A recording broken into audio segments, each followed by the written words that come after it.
Alors expliquer le succès de cette campagne de Baby & Me, c'est de toute façon d'abord rendre hommage au binôme qui a réussi à générer cette campagne.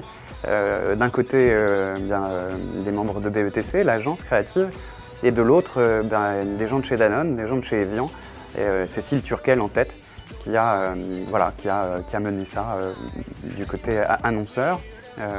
C'est un très gros travail qui a été réalisé. Est-ce qu'il y a des explications? Oui, c'est une création brillante, c'est une création qui, je pense, arrive à délivrer une véritable jubilation, à transmettre une jubilation. Et la perfection technique de cette créa permet à cette jubilation d'être transmise et de faire son effet. Voilà.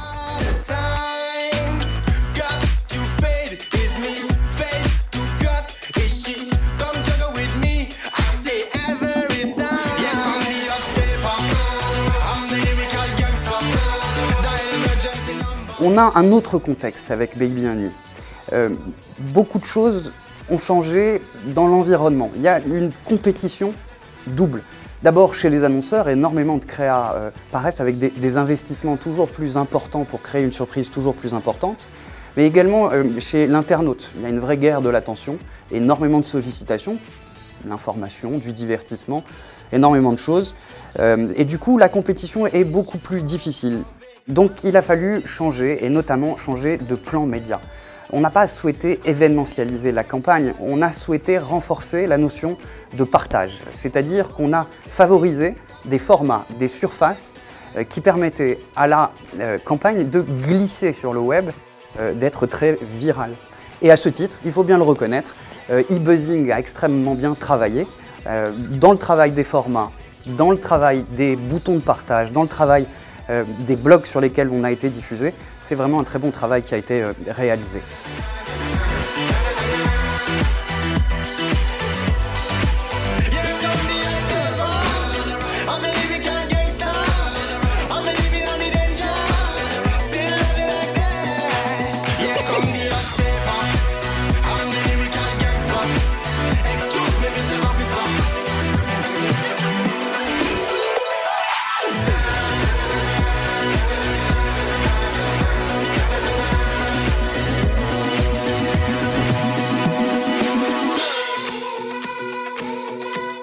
Évidemment, et je le répète, le brio de cette création publicitaire est vraiment très impressionnante.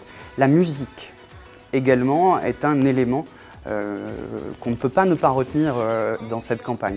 Le fait de réduire au maximum la proportion des vues qu'on impose un petit peu, notamment le format TrueView sur YouTube, versus des formats de partage, des formats de seeding, notamment ceux promus par eBuzzing, et qui fonctionnent vraiment très bien.